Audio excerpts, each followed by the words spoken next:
Right. And it's kind of funny to say it. I'm like, okay, yep, that can be a thing.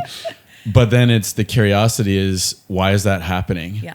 Oh, we had a big rupture in our dynamic, or they said something to me that I'm resenting them for now. And I've been holding on to that, and they're holding it in their kidneys.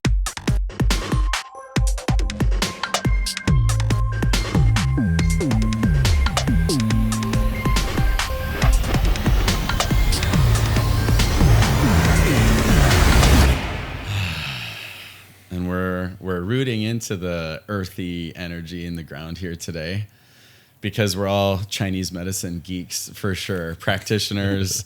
What I'm really happy about today is that we get to have a Chinese medicine conversation. And I don't think there's enough conversation specifically about Chinese medicine in the world of medicine, the world of health and wellness. You know, these things have exploded online the last 10 years, and Chinese medicine is in there somewhere, but I feel like it's like the deep foundation of so many other types of medicine.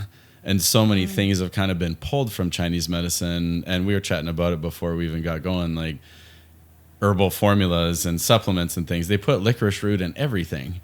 And licorice root is like Chinese medicine herb that's been used for thousands of years. And so I can see where it's been beautiful to have Chinese medicine in places. I can also see where it's not been used appropriately. It's been North Americanized, as so many things do. Yoga, you know, religious aspects, all these different things. It's like we'll kind of pull the good stuff out and then leave the rest. But Chinese medicine is about holistic viewpoints, and you can't take anything out ideally. So anyway, I'm really grateful to have you both. Bronwyn, Grant, we work at a clinic together in Vernon, BC, and we all have Chinese medicine licensing beside our names. And yeah, I'm really excited to dive in. So welcome, and thanks for being here. And maybe I'll just direct us in a little bit deeper. Maybe Grant, we'll start with you if you just want to introduce yourself and share whatever you want. And we'll dive in, and people get a chance to learn about you too a little bit more. Sure. So I went to school in Victoria for Chinese medicine, and I can remember signing up for acupuncture, and I was accepted in 4 days, and that's when the roller coaster started, in the sense that everything just flowed so well. And then I got there, and within a month, I told myself I wasn't going to do the doctorate, and then I ended up doing the doctorate because I knew that, once you're there, that's your opportunity. Once you leave, you're probably not going to do it again. So that happened to me also. Yeah. And so, I went to school in Victoria, and I knew I wanted to come back to the Okanagan because this is where I feel home is. And the northern Okanagan is such a beautiful place and a great place to raise a family. Everyone's very family oriented here and stuff like that. And then I'm a constant nerd, in this, as we all are, right? Where I never want to stop learning. And so then I added on the manual osteopath portion of that. And part of what I love about it is that they both see the body as a whole, right? And so that's, to me, where true medicine comes from, is viewing the body as a whole instead of, having pain in one space. That isn't necessarily the space that needs to be worked on. It's the body as a whole. That's beautiful. And do you want to speak a little bit about your off-grid vibe? Because for everybody listening, you might try and find Grant on social media, but you will not have success doing that. That's part of what I love about you. I love many aspects about you, but I love that you have this kind of silent wizardry in the forest a little bit, but you're interfacing with humans in the clinic. But yeah, tell us about the off-grid aspect that you're in right now. Sure. So I'm a bit of a bushman now. I grew up in a small town. I lived in big cities, and it just never felt like a good fit for me. And then moving out into the forest, buying 10 acres, and me and my wife and my children decided to go off grid, and we are working on getting power set up, but we haven't had power for 3 years. And it's just one of those where I think if everyone lived their life a little more uncomfortable, it would make a big difference for everybody. Because we've gotten to this point where nobody understands how to live in the elements anymore, because we've created these spaces that are always one temperature. And so you go from your house to your car to work, and you're just exposed to one temperature. And so people keep eating as if the seasons have shifted, yet they're only exposed to one temperature. So stuff like that to me is huge. And, you know, I chop all my own trees. I cut all the wood that, you know, keeps my family warm. And there's something to be said for that. And even just something as simple as when my second daughter was born, I got to catch her, and, you know, it was just the three of us at home. So it was a pretty surreal experience to be able to, you know, I've seen people leave this world, and I got to be a part of catching someone coming into this world. That's powerful. So, yeah. Well, and it also powerful because, you know, we have proximity together because we work together. We see each other in the clinic here and there. And knowing that, you know, you had a daughter already, and I'd been to your place, and you guys were living in a RV for a while and building stuff and clearing land and planting herbs and all these amazing things. And then when you guys were pregnant with your second, I remember some of those conversations of your partner, like, not giving birth in this RV, like, you got to build a cabin or a house. And then you did that, and you just keep adding all these pieces. And my hat is tipped off to you for all those stuff, those pieces, because you named it really well. Like, in our society, and I think we can tie in this to medicine in a big way, symptoms are bad. You got to get rid of symptoms at all costs. That's kind of the North American medical system. And I'm not saying there's not a time and a place for that. I've had massive pain before, surgery, different things, really grateful for anesthetic, great for pain medication after. But what I've learned now is there's many, many other ways to deal with that. And the idea that if you have some discomfort, let's evaluate that. Let's look at that, and let's see actually where's the gift in the discomfort. And I think for you get to stay really connected with nature. And in our society in general, what I've seen is we've all been taken away from our natures, our true nature, in a lot of different ways, whether it's technology, way too much stimulus, way too much data, way too much information, and the simplicity of what if you're just in the forest chopping wood and building a cabin and raising a family and growing plants and things. There's such a epic, deep beauty because of the connectivity in that. And then you stay connected in your body. To me, my experience is the more connected we are to nature, the healthier we are. And so we get to see a lot of illness come into the clinic. And what I generally see is there's such huge disconnection within people's systems. And then I start asking those questions like, when's the last time you spent time in nature? Like, oh yeah, I went for a walk this morning. Like, you were walking on concrete in town. Yeah. You weren't in the forest. You weren't in the trees, the bushes, the plants, the water, all those things, like nature. And not just for 5 minutes or 10 minutes, but what about a full day? And they might say, yeah, I don't remember the last time that happened. Or what about 3 days or 5 days or 10 days? And so I love that aspect of the lifestyle that you've created where you're in it all the time. And even this morning, you're like, yeah, we haven't had power for 3 years. And I'm like, whoa, I'm so spoiled. I'm so spoiled. And also I'm like so intrigued and excited by that. And sometimes I have these fantasies of floating that to the kids. Like, hey kids, maybe we'll go do this. But I think I've conditioned them quite a bit to have power and running water and hot water on demand and all the rest. They'd be like, Dad, hell no. We're not doing that. Dad became very uncool very quickly. And so it's interesting, but I do think about these things. So I love that's a part of your life because it comes in the medicine.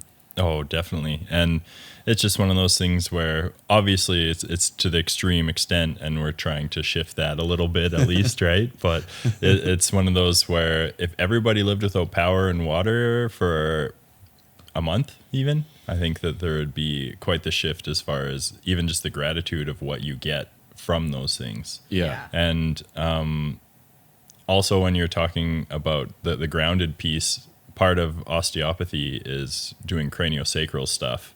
And so I feel the rhythm throughout people's bodies. And one of the spaces that I feel like is always the weakest is the feet. Oh, interesting. So, yeah. So and when you say the weakest, do you mean you can feel like there's not a lot of blood circulation, energy, chi flow, or what's your noticing that there's like a disconnect with the feet? So craniosacral rhythm. So that's basically like the cerebrospinal fluid in your body that goes from your brain to your sacrum. And so you're feeling through all those spaces in order to feel if it's flowing properly. Yeah. And so I find, the feet is usually the one that is the weakest in the sense that the people just aren't as rooted as they need to be, kind of like what we're you're not talking touching about. the ground, right? Yeah. Absolutely. Makes sense with, we've been wearing shoes with rubber soles for how long? Yeah, we're not grounded as a society as much as we could be. And and why don't we're going to come back to some of these pieces, but Bronwyn, if you could introduce yourself, share a little bit about you as well so people can get to know you some more too. So most recently, I've been a licensed acupuncturist and practicing that.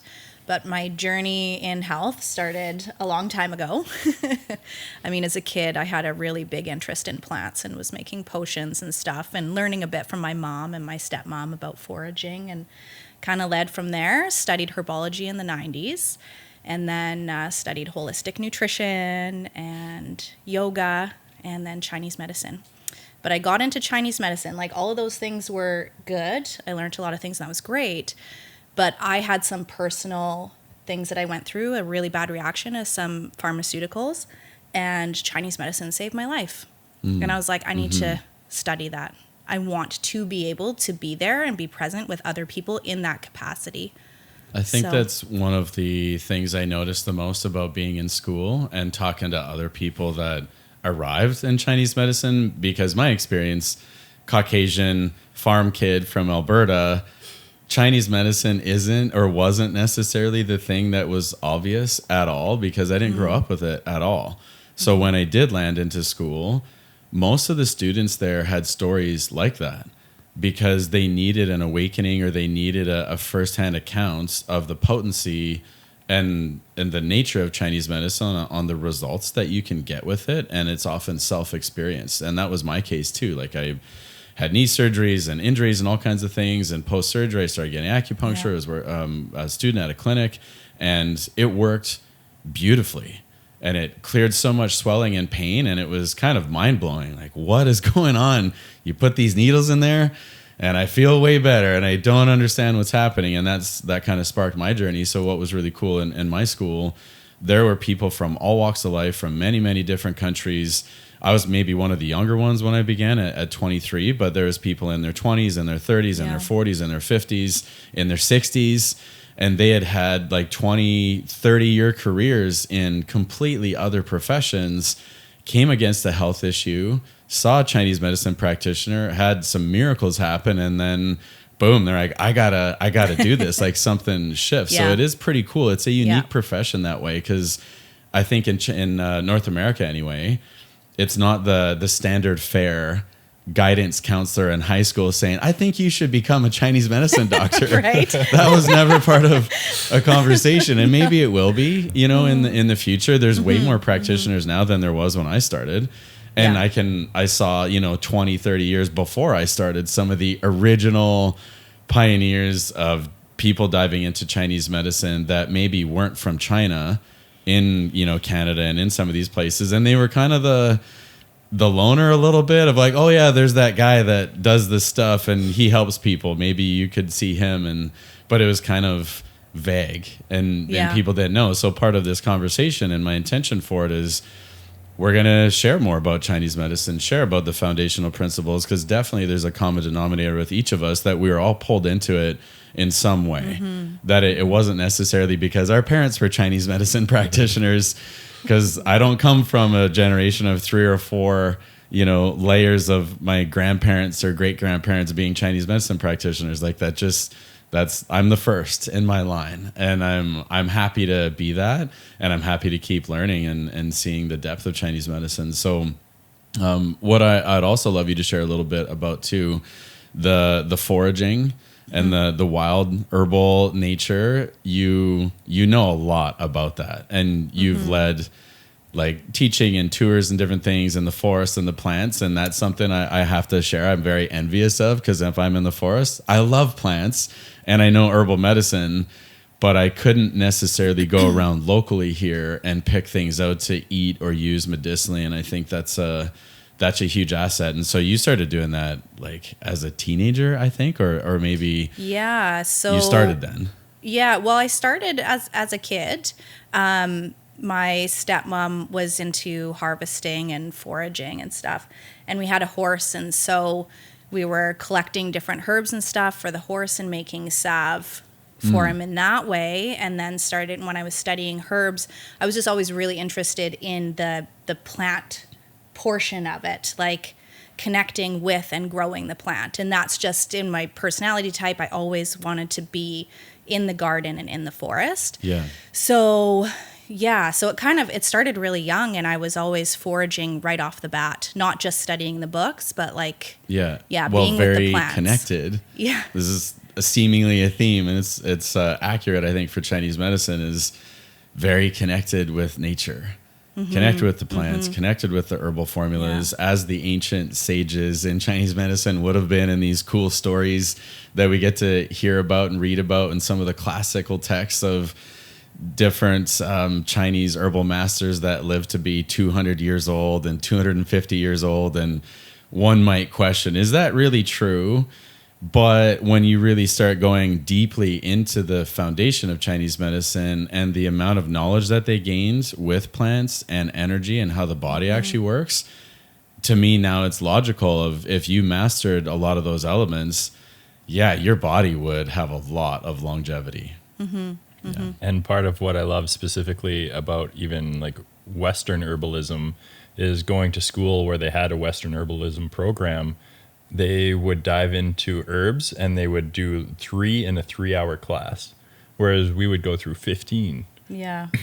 And so it's one of those where I would understand what the herbs did, but I didn't necessarily feel what they did. Yeah. And so there's that going and foraging and, really feeling what they do and understanding it on a deep level, right? Yeah. And so that's even part of why I think, both of us are growing herbs now, is because then it allows you to connect with them on a deeper level, right? Yeah, absolutely. I think that's the reason why I started doing classes and teaching people was when I moved to the city, I really felt the disconnect from nature. And I wanted to connect more people with nature because I feel like there's just so many things going on with our environment that are so damaging. Yeah. And people, I just saw this like disconnect. I mean, we all see it, right? And I thought, well, how can I contribute to more of a connection? And I thought teaching people about plants that they can use in their kitchen or just getting them out there, then fostering that connection maybe can heal some of that wound. Yeah. So, it's been healing for myself, and my connection with the herbs is stronger, and like I get to know the personalities, and it's like, you have the book smarts, but then sometimes it's like I know the plant and I know the person, and I'm like, this plant is going to fit this person. Not because of book smarts, just because I know the plant. Yeah, there's the energetic quality of what you're sensing in an illness in somebody's body, and the matching of the plant. And I've always kind of felt this way, that whatever humanity needs, the natural kingdom will provide it. So emerging bacteria and viruses and all these different things, nature's got solutions. Excuse me. Nature's got solutions for all of this. Absolutely. And the disconnect, and I've seen that with food for sure. So much of our society is completely disconnected from their food and where it comes from, and what it's led to in some ways. A lot of the food at mainstream grocery stores has less qi, like less vital force, than it takes to digest it. And you could also translate that into mineral content, actual vitamins, antioxidants, that if the soil's depleted, that plant's devoid of a lot of nutrition, and somebody might think I'm eating my salad.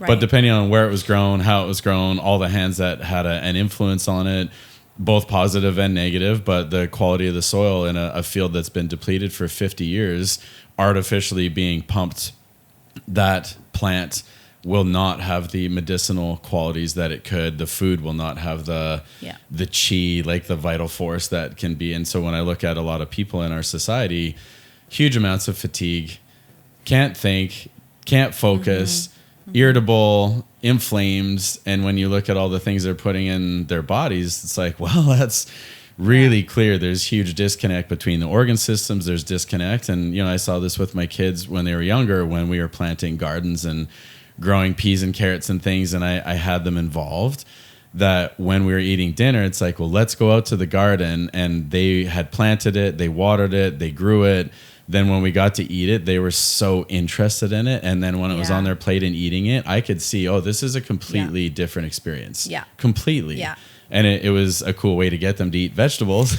But right. because they were so connected, they were so involved. And I love that I grew up in a farming community. Yeah. And we had chickens, we had goats. I know, Grant, you mentioned, I think we're going to get goats next year. And you've got a couple chickens now. And I love that my childhood was steeped in that. And we had like dogs and puppies and cattle. And I got to see the birth of animals to the death of animals and the full cycle of life. And then the sustenance and the nourishment that it would bring a family. Yeah. But like right from start to finish, you know, and there's something that has been quite lost in very big much farm so. Production and things. And I'm grateful we can feed a lot of people, but the disconnect, and I want to bring it back to that a little bit because we've already mentioned it in some way in the clinic. What this translates to and what I've seen is massive, massive chronic illness. Yeah. And the bigger the disconnect, the bigger the illness in our culture. Absolutely. And we're at a kind of a tipping point, I would say, where a lot of people cannot continue in this way. Where in a lot of places in our society it's not sustainable in lots of layers, but especially we get to interface on the health side of it directly every day. And it's right there. Like we get to see it. So I feel like we do have a special lens and insight into society that maybe a lot of people are not seeing or not feeling. But I know a lot of people listening to this, they're experiencing symptoms. They may not have a diagnosis yet. Or it might be subtle, but there's disturbance in the body. And one of the things I've loved about Chinese medicine is that you don't have to be sick to get treatment. Yeah, absolutely. At all. You could have a minor disturbance that maybe doesn't show up on scans and blood work of any kind. And those people, their doctors may say, oh, no, you're healthy as a horse. Your blood work's good. Everything's good. You look good to me. And I've had patients say that. Yeah, again, I'm not disrespecting any doctors or practitioners here. However, when we're looking at a different lens and we have a different paradigm of training, we can see the more subtle aspects of, oh, you are out of balance. And I think that's something that, you know, both of you maybe want to speak to that in some way of what you've seen, what you've experienced. But the subtlety is like where the magic is too, because we're looking at different data sets. And I would say to that, I see a lot of people that come in and their like chief complaint is, you know, they're coming in and they're like, I have chronic fatigue. And, you know, I go and I get all this blood work done and the doctors say nothing is wrong with me. And all I have to say to that is, do you feel like something is wrong with you? Yeah. And, you know, that's all it takes. And just that acknowledgement of, you know, you're allowed to be heard. You're allowed to have something wrong with you, and let's work on that, right? Yeah. You got to start wherever people are at. Yeah. Just because it doesn't show up in blood work, and that's the thing is like, oh, nothing's wrong with you according to this data set. But if we look at a different map in a data set, we can see quite a bit. And maybe nothing's wrong, but nothing's right either in the body, and people are often in that in between state. Yeah. And that's why I love Chinese medicine. Is it's looking at the person as a whole.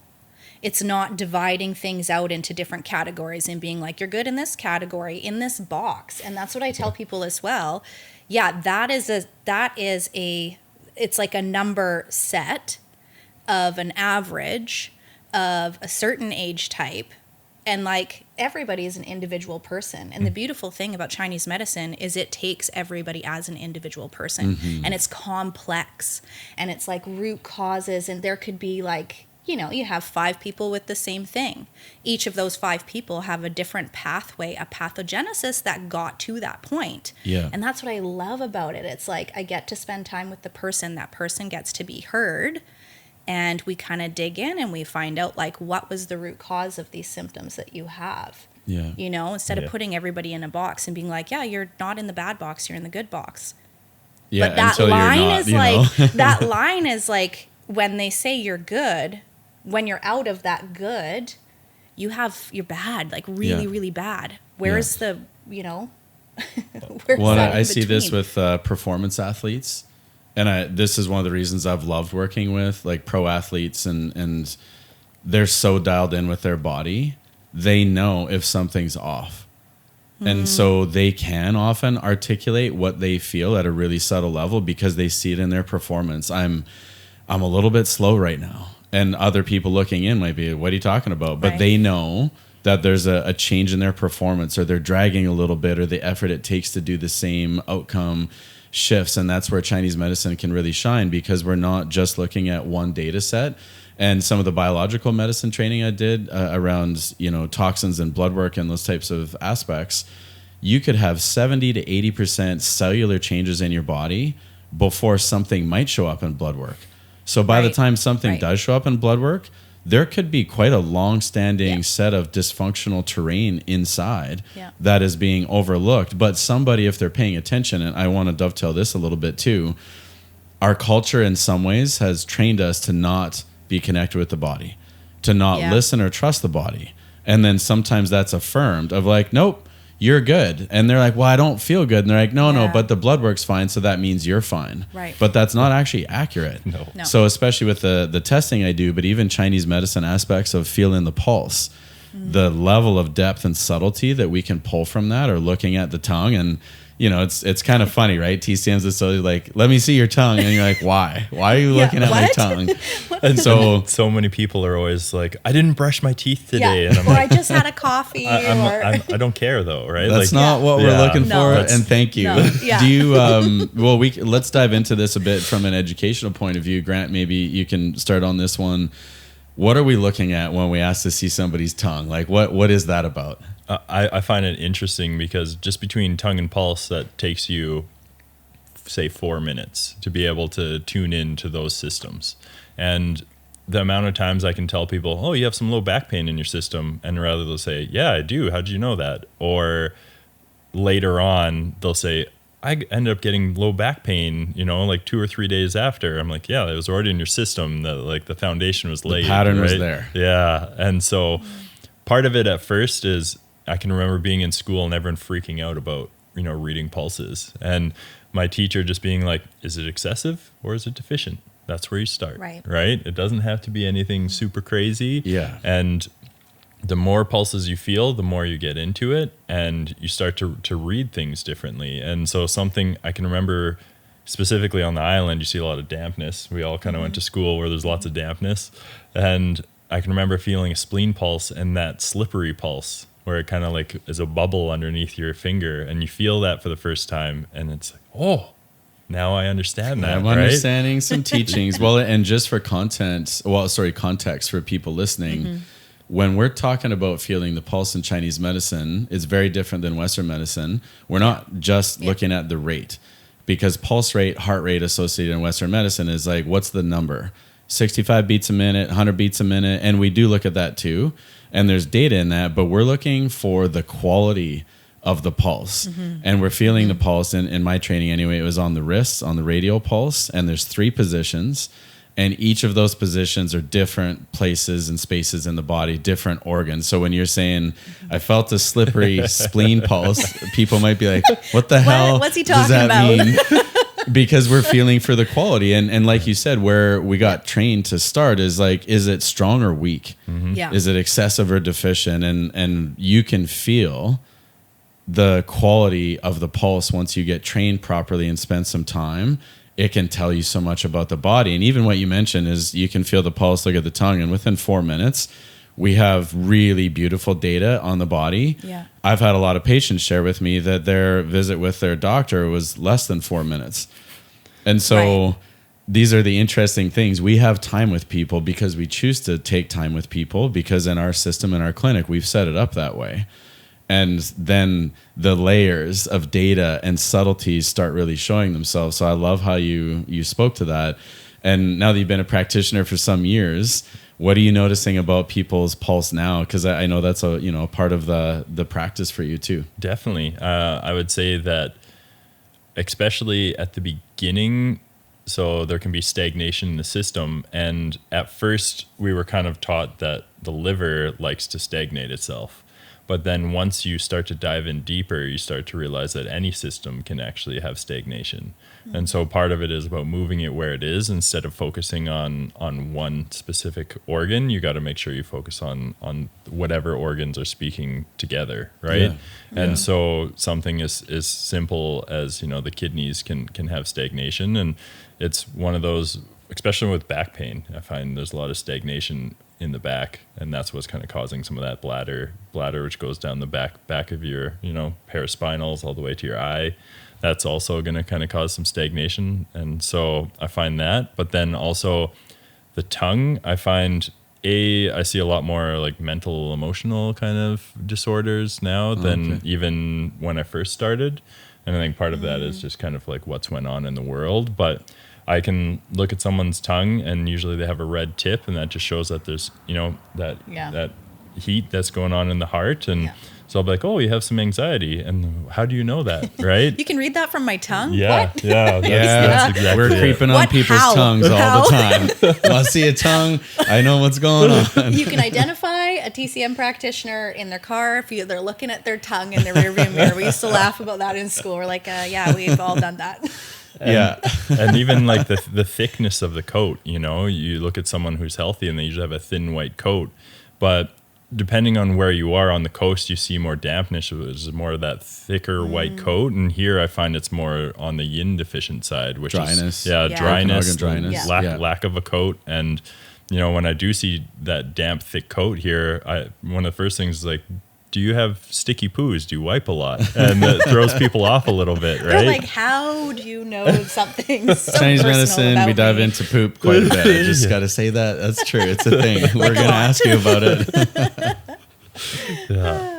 Well, and these sets of data are what inform us as practitioners to formulate what is it that we need to support.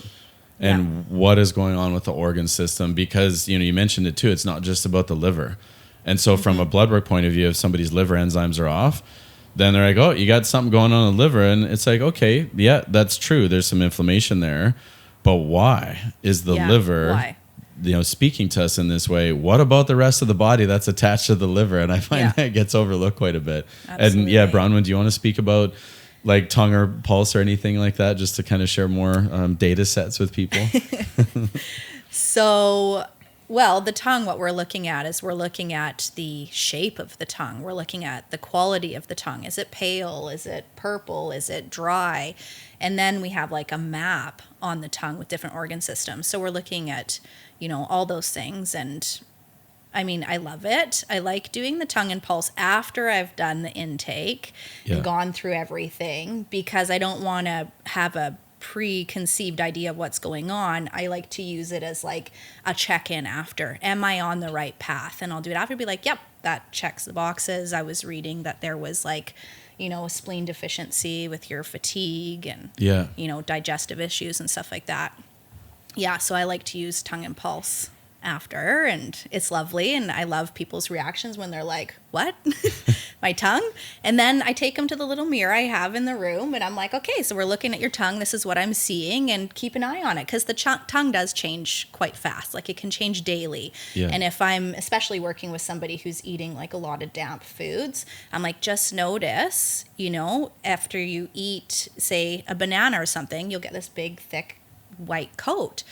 Then you can gauge for yourself and have that relationship with yourself of being like, oh yeah, this did create a bit more dampness. So I do like getting people to engage with their own tongue diagnosis. Well, and it allows, all of these things allow, and again, Chinese medicine is so beautiful this way. Not only is it steeped in thousands of years of history, and that's not an exaggeration, literally thousands of years. And when I think about that, I'm like, wow. The things I've learned in the last 10 years, I feel really supported by, and there's way more wisdom and knowledge. What about 500 years, 1,000 years, 5,000 years? And so these tools allow us to give such individualized care that I think is generally very lacking in the world of medicine.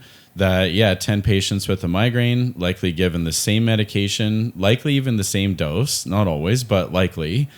And it has nothing to do with the root source of why they have a migraine.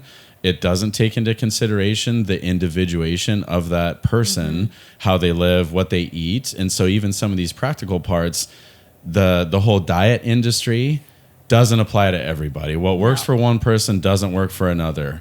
Herbal formulas that are really good for one person could be pretty destructive in another. And so I've seen, that's what I meant by the North Americanization of Chinese medicine is, these herbs have been shown to be good for this issue. So we're going to extract that one component. We're going to take it out of its nature and its holistic environment of a formula, and we're going to give it to everybody with this symptom picture. And it doesn't really work that way. And it can still be helpful.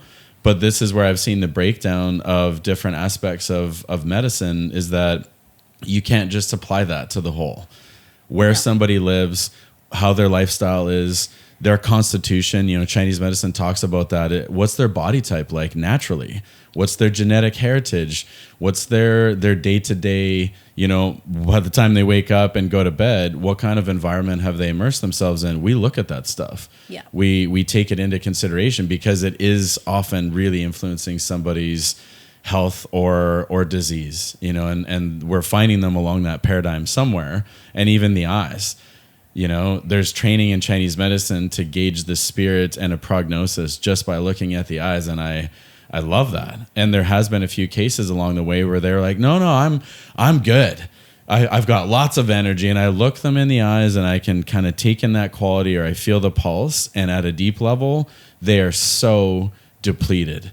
And I can see the spirit is waning in their body. And in some cases, I became concerned about their health, even though everything they said was contrary. Their pulse, their tongue, their eyes. I'm like, no, this person's actually very sick. Right. They're very ill and they don't know it.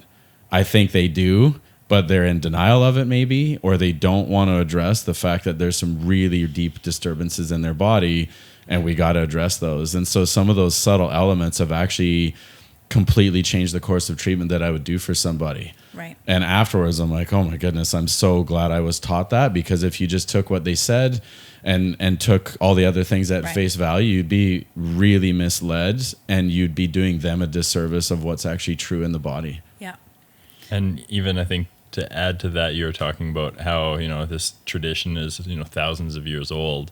And what I always say is that it has thousands of years of human trials done on it. Yeah. Because so many, you look up some things in acupuncture, they say it has like no scientific, it's not scientifically proven, right? Yeah. And so I find stuff like that interesting, where it's like, okay, it's not scientifically proven, yet it's been around for thousands of years. Okay. It actually, right? Like a scientific study is studying the effects on people, which they've been doing with acupuncture for years and years. It just hasn't been done in this box, in this space. I kind of want to just which actually give it some has. homage There to are that, right? tons of scientific studies on acupuncture and Chinese medicine. Yeah. Just maybe not a lot in North America. Yeah. But there are lots of, we'll just it actually, it kind of makes me chuckle now. Whereas early in my career, I take it personal. I'd get defensive. I'm like, Chinese medicine is scientific. And they're like, no, it's not. There's no proof. And I'm like, what do you mean? Like 5,000 years of treatment is not proof enough? And now I can kind of laugh a little bit. It's just our mindsets that we get steeped in North America. And in fact, there is massive amount of studies in China for many, many, many years. The Chinese teaching universities and things, they study Chinese medicine at an incredible depth. It's just most of it is not translated here. So we in North America, we don't have access to it. So we just assume, well, I haven't seen any of that. It must not exist. It's like, well, if you could read Chinese or you went to China, you would see the depth of the medicine. And, we know it because we practice it. We've been trained in it and we learn it all the time. And you can see tremendous results with treating people. But it is on one of the most stable foundations of any medical paradigm in existence. It's one of the longest enduring medicines on the planet for a reason, because it works. It just works. And we don't have to explain everything scientifically in our traditional sense of science from a Western culture point of view. But I actually love Chinese medicine for its deductive reasoning. If you're trained in it, then any practitioners out there, you know what we're talking about. It's actually incredibly logical. If the pulse is this and the tongue is this and you see this symptom in the body, you go here and then you go deeper. And then once you get there, you either go left or right based on this next set. And then you go deeper and then you go left or right again. And pretty soon you've arrived at a very logical, deductive reasoning set that can actually have a track record behind it. It's not just fully intuitive. And of course we get to use our intuition beautifully. But I think in some cases where I'm like, oh, this is my intuitive sense, It actually might be that I've developed such a streamlined flow through all those checks and balances of that paradigm that I've been taught, that I can arrive at that answer very quickly. And it seems like, well, that just is straight intuition. And maybe it is sometimes, but it's actually, I've developed a mastery in those sequences of, I already know what the pulse is going to be now. I know what the tongue is going to look like. Let me see it. Yep. I already felt that. I could sense it in the body because I've seen thousands of people. We get to read patterns really well. And I love reading patterns. It's for any human design geeks out there, I'm a 5-1 manifester. The line 1 is an investigator. And I was joking with a friend yesterday. I was like, I think I'd be a really good private investigator because I love that. And this is maybe why people feel intimidated in the office sometimes, because like, Kevin's investigating everything about me. It's like, yes, that's true. But really, I'm just investigating the pattern because I want to find out what's going on here. Why is this happening? Because if we know why, and this is a huge part of our medicine, we're looking for why above everything else, or at least that's my sense. And I don't know if you guys want to speak to that too. Yeah, it's definitely the why. Yeah, why? Yeah, why is this happening for this person? And how can we help? How can we be a detective? We can ask questions and all this and hold space. But yeah, it's all about the kind of figuring it out, helping the person. Well, and you start it like you said with the tongue, how quickly it changes. And I don't like to prescribe herbs after one visit, because usually after one visit, by the time they come in for the second one, everything is shifted already. Like that's how quickly things can shift. Yeah. And so, you're speaking to like one visit of acupuncture, and then you're looking for the change after, and we do get to see some cool changes. Yeah, we do. Yeah. And so usually there's kind of like this overlying pattern that's kind of hiding what's underneath, and you got to peel back the layer a little bit to see what their true pattern, what is closer to that root is. And because of the disconnection in society with, like social media and just with, everything we've kind of surrounded ourselves with, I find that some people come in and say they have knee pain, and I ask more specific questions. Where's the knee pain? What kind of, is it dull? Is it achy? Is it sharp? And they know they have knee pain, but they don't really know where it is, and they don't really know what it feels like. And so sometimes with those people, you have to reconnect the whole mind-body connection piece first before you even dive into treatment. Yeah, so true. And so a lot of people just don't seem to understand that. We're like, how come I'm not getting better? It's like, we got to reconnect your system first before we even get to that point, right? Yeah, I love what you said. There's a lot of people don't actually know how they feel, or not to the level that they could. Yeah. I see that a lot in clinic too, where it's like quality of pain. They're like, it just hurts. Okay, well, that's your homework.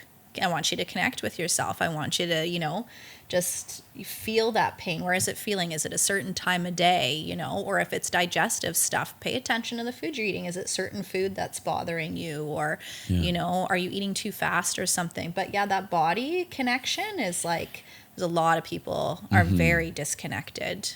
I love the educational piece that we get to bring into care, because we have time with people, and then we can see the change over time, where typically that's not happening with their general practitioner. They may come in, they're in there for a few minutes, they ask some questions or walk away with a prescription, or they're referred to another set of tests. Whereas what we're doing is we do some treatment, then we get to observe, and then we get to do some more treatment, and you can track the change and you can track patterns. And then we do give homework of, when does that pain show up? And I've literally had people say, I actually really find my back pain sets in around my mother-in-law. Right. And it's kind of funny to say it. I'm like, okay, yep, that can be a thing. But then it's the curiosity is, why is that happening? Yeah. Oh, we had a big rupture in our dynamic, or they said something to me that I'm resenting them for now. And I've been holding on to that, and they're holding it in their kidneys because they're afraid to say anything or do anything to address it. And the kidneys in Chinese medicine, it's the domain of the low back. So you can start to actually put a logical sequence to something that seems illogical, but it's not. And then we get to point people back to these places, and then there's this aha moment. And guess what? Their back pain gets resolved. And maybe it was acupuncture that helped it, or herbals, or just the fact that we are asking questions and we're asking good questions for people to reconnect back with, oh, I actually wasn't paying attention to my day-to-day. Yeah. I wasn't paying attention to my interactions or the quality of my relationships and what that actually means for my body. So I love that there's a reconnection that often happens with people that we're treating. It's really empowering because then they're actually tracking their lives better. And if they weren't asked these questions, it's overlooked, and it continues to be overlooked, and they might just keep taking pain meds, and that's as good as it gets for them. And I feel like, oh, there's so much more available. They just didn't know. Yeah. And to speak to that, like the emotional part of it, that's something I love with Chinese medicine that isn't really talked about as much in other areas. But the emotional body and its connection to the organs and where it's stored in the body, like that's huge. That is a big factor to illness for a lot of people. Like, yes, it could just be a physical thing where there's an emotion, but usually that's not the case. Yeah. You know, there's always a relationship to that. And so, you know, having that mind body, like it's holistic. There's nothing that's not there's connected. nothing that's not connected. And, you know, thinking that we are disconnected, that's another part of it. Disconnection from nature, disconnection from our emotions, and that it's like, let's bring it all together. Yeah. And I feel like some people will come in and see you, and after a couple of treatments, they come in and they start explaining things on a way deeper level. Yes. And so they'll start to pick up on those signals that their body's putting out. And then part of what we do is about empowering people to pick up on these signals, and then they understand what they need to do, right? And so I really like that part. But then also one of the basis points of Chinese medicine is that it's about nourishing someone's destiny. And so it has nothing to do with trying to live until you're 100 years old, you know, but having poor quality of life for 30 years. Yeah. It's about you coming here, being the best version of yourself so that you can accomplish what you were put here to do. And so, you know, you see a lot of people with grief and stuff like that are coming for processing. And, you know, you'll see someone that was really young pass. And what I explained to them is that they came here and they accomplished what they were put here to do. And some people that's, you know, 20 years old, other people that's 90. And we don't really have a choice in that. But what we do have a choice in is making sure that our quality of life is good so that we can accomplish what we were put here to do. Oh, wow. So this is what I want to put out to everybody listening. If your doctor's not helping nourish your destiny, I think you're in the wrong place. And gosh, that is so beautiful. These are some of the really beautiful parts of Chinese medicine and the translated, you know, philosophy that did allow a lot of ancient Chinese masters to live well past 100, 150 or more at a time when maybe the average age was like 40, 50 years old. Because I think they understood something that probably has been lost in our culture in lots of different ways. And I would say that a lot of indigenous culture, medicine, wisdom, even locally here with like plants, and there's remedies in the forest everywhere. Yeah. But a lot of that had been lost. Languages have been lost. And so even in Chinese medicine, lots has probably been lost that was there. But the nourishing destiny part brings us back to like a deeper picture. It's not just about let's get rid of your symptom and you can carry on with the same patterns and we could just keep treating you. It's like what's the bigger picture? And we're talking about connection. What is the connection to your destiny? And are you living that in a really healthy, embodied way or not? And we're often offering reflections to help people get back on their path. And the beautiful side effect to that is that they start feeling better. Their body gets better, their mind gets better, they're more clear. And I see that affect every single place in someone's life, their relationships, their work, what they're creating in the world, you know, how they are at a grocery store, what their interactions are like at the coffee shop. All of that changes. And I think those are some of the subtleties that get overlooked in medicine too, is, you know, we call it like happy side effects of, I'm treating this guy's back pain, or I'm treating this or treating that. And they come in and they're way happier in general, which then affects their interaction with their kids. And maybe they're sleeping better, which starts to nourish their energy a little bit more. And their digestion starts repairing and the inflammation starts going down. So there's really nothing that we're not actually looking to impact or touch in in Chinese medicine treatment and philosophy. I think one of my favorite things to see in any patient, and I don't care who it is seeing someone kind of step into their own. You know, they go away and they're doing a lot of good work, and part of any natural medicine is that you have to put in the effort too. It's not just about showing up, getting treatment. It's about what you're doing away from that as well. And so you see them come back, and rather they'll be like, oh, I was processing a lot of stuff, and you know, it's really tough. I'm like, well, you got to keep going, because this, you know, growth comes from uncomfortable situations. And so you got to put yourself into those situations in order to grow and become the best version of yourself. And you see people go through that enough, and eventually start coming out on the other side where they become a better version of themselves, and they're like a stronger, more beautiful version. And that's one of my favorite things to see. Is I don't care what age, like who they are. It's just such a beautiful thing to see someone come out as a better version of themselves. Well, we're reconnecting experts. That's sort of what I'm feeling. And anti-aging, you know, such a big topic these days. People are trying to biohack their way to everything and anything. And I'm not saying that's good or bad. This is what we notice. Botox, fillers, surgeries, all these different things to look a certain way. But I feel like, and I'm not trying to judge anybody, what I see with that is disconnect. That they might look different on the surface, but the imbalance or the disconnect is still present in the body. And again, not for everyone. So one of the satisfying things I get to see in the clinic too is I do some remedies, do some treatment, do some detoxing. They get some acupuncture. You know, we're working with them. They come in, and maybe I haven't seen them in 2-3 months, or maybe they've been working with both of you, and I'm working in a different aspect with them, and they're back in, and they literally look 10 years younger. And they come in and I'm like, did you dye your hair? And they say, no. I'm like, come on, you did. And they're like, no, the color's coming back, my true color. Literally.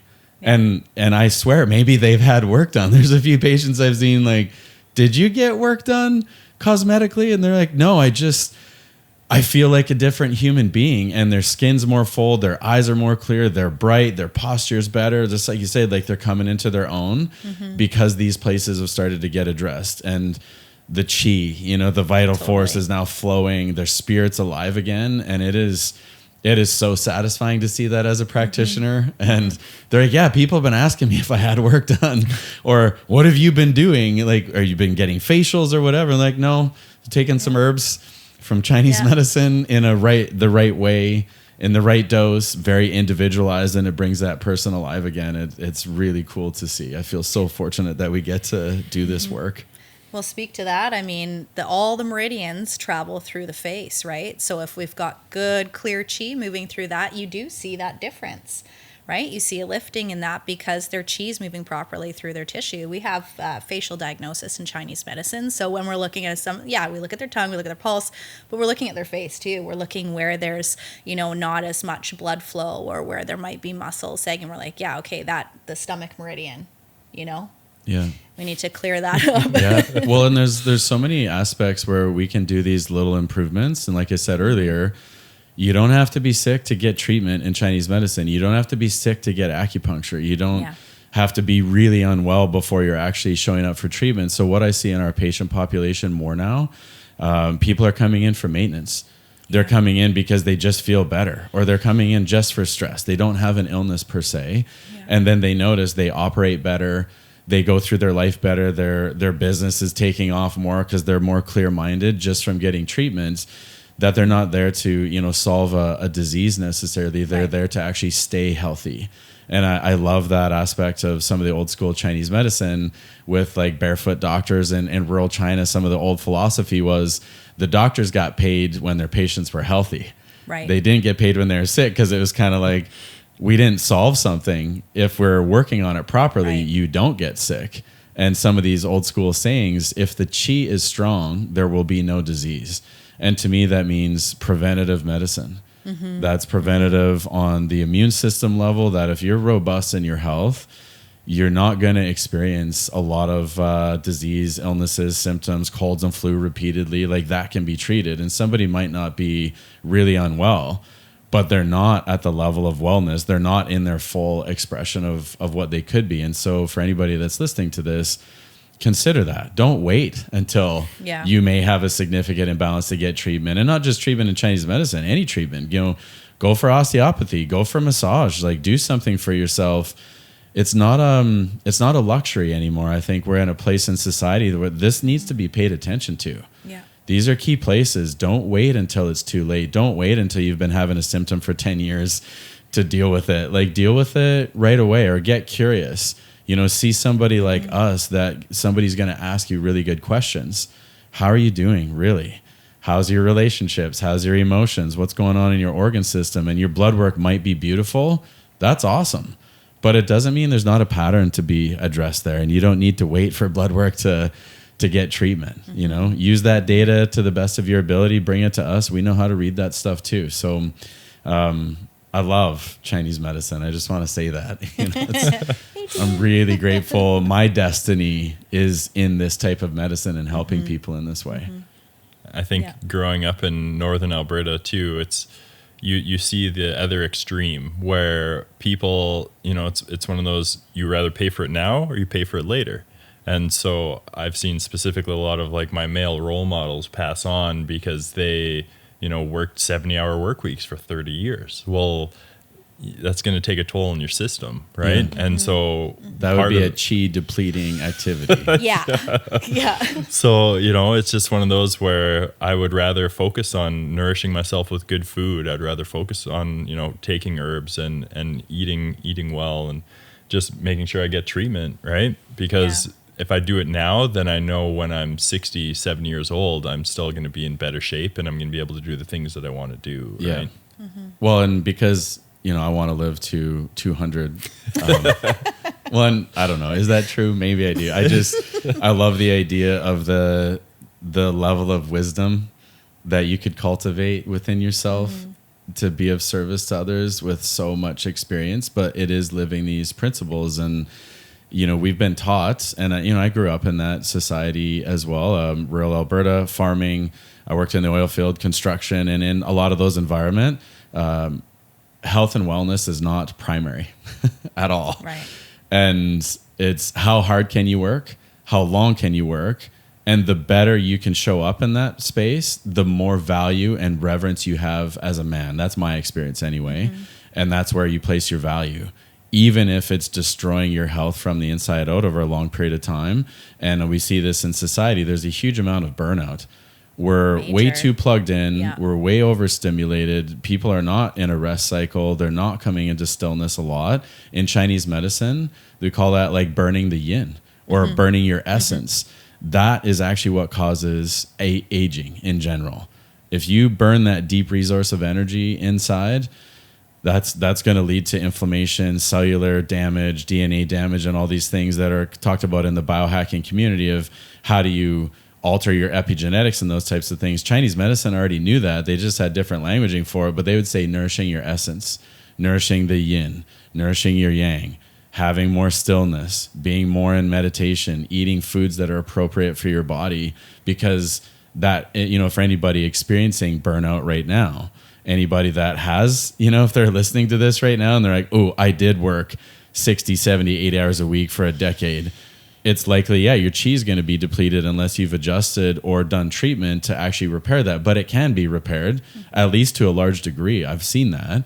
But it takes focus, and it takes you taking steps and healthy actions to be able to make sure that you do have quality of life, regardless of whatever longevity might be in somebody's destiny. So those are key points that those get missed in modern medicine a lot. They're not looking to replenish chi.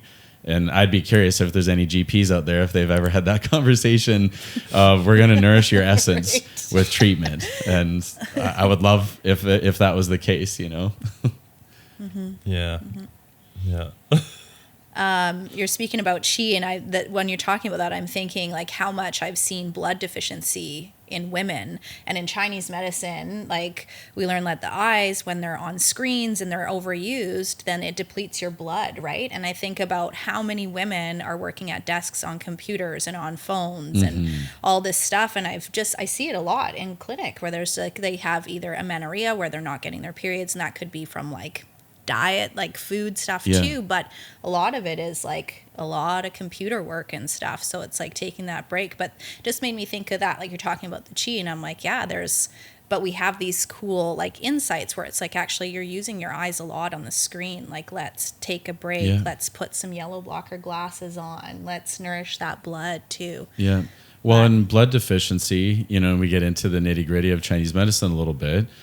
When you say blood deficiency, can you share a little bit more of what that means from a Chinese medicine point of view? Either, like the symptoms somebody would get from that, but some people might think, oh, you mean anemic.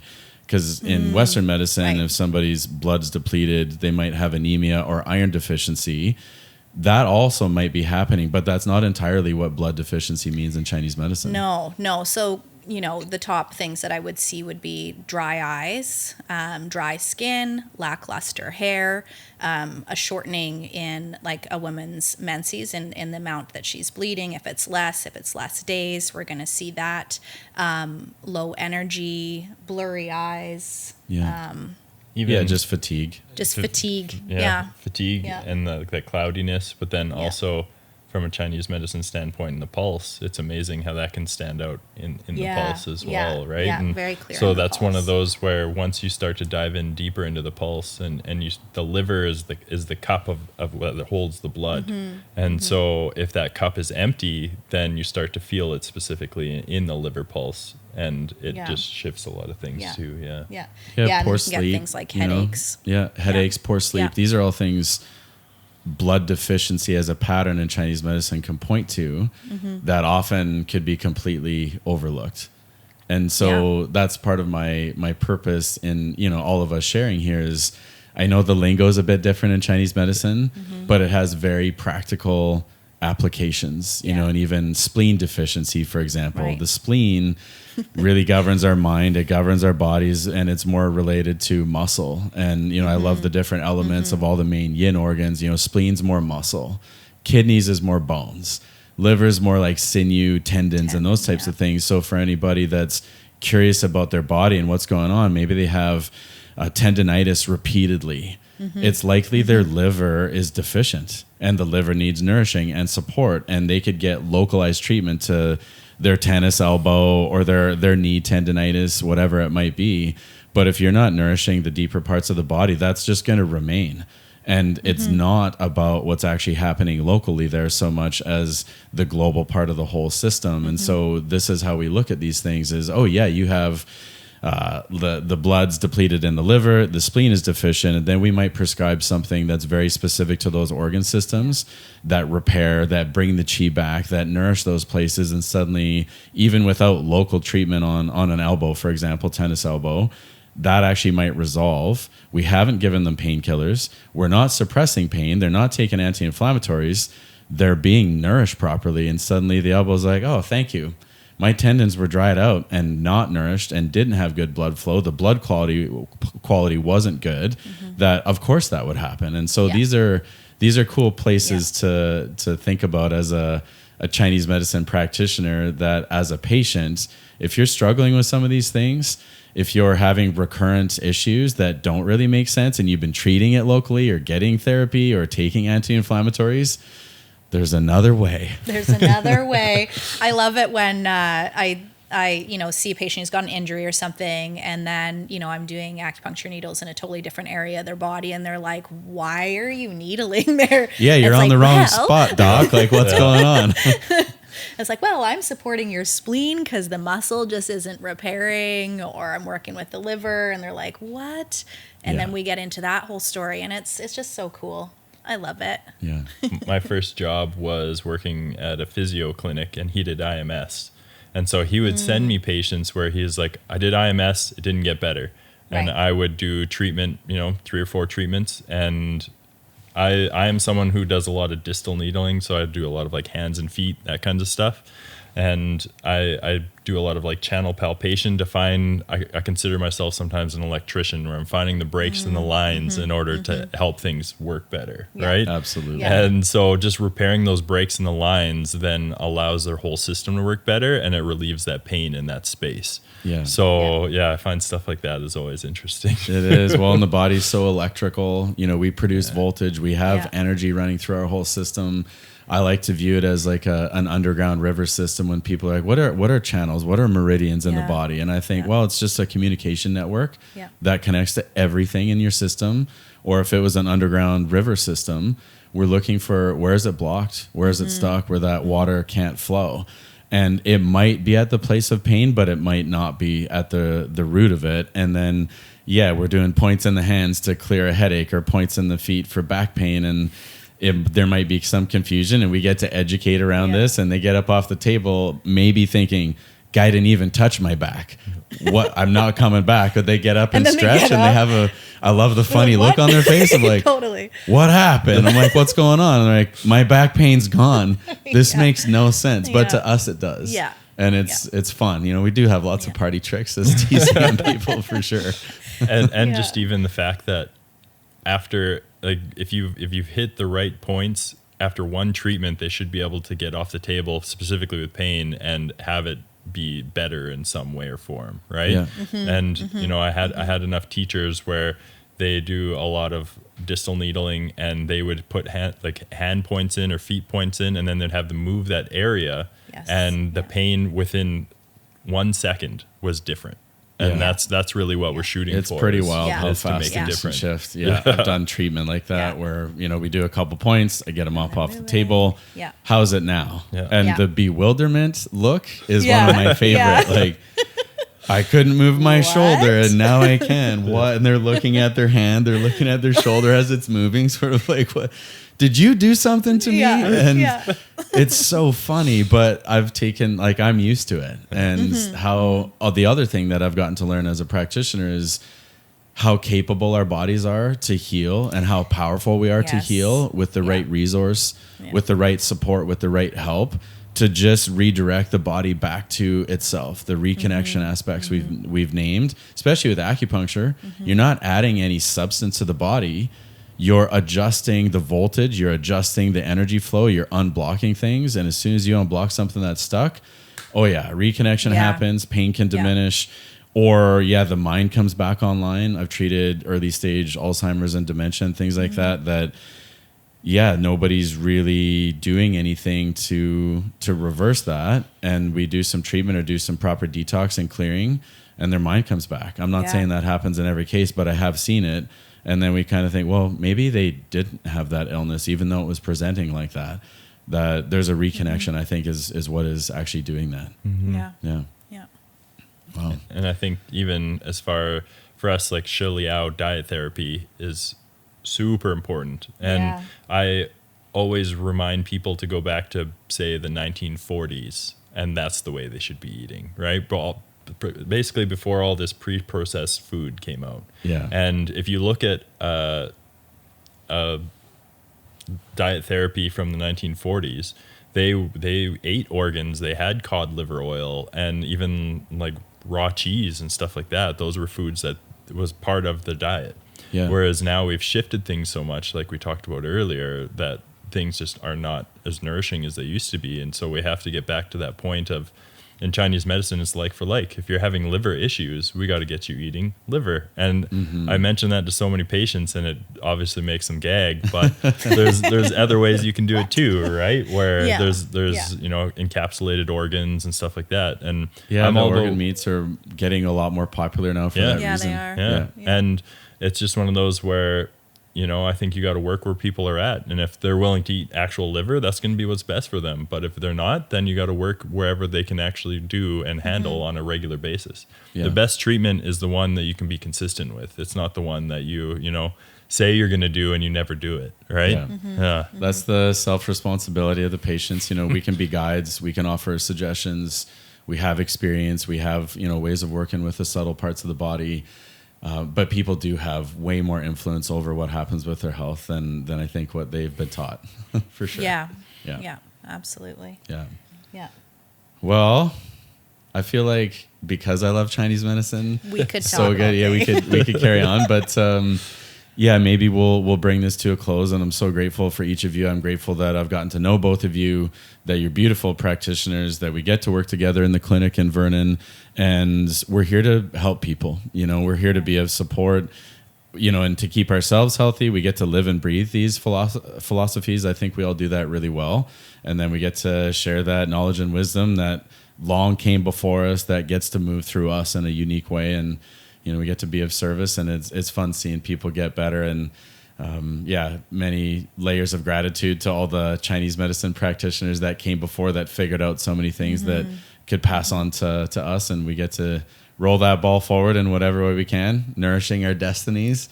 And thanks so much for both taking time out of your days and your lives to be here and have this chat today. Well, thanks for having us. Yeah, it was awesome. Awesome. All right, we'll catch you on another episode in the future, and there'll be more TCM to come. And thanks everybody.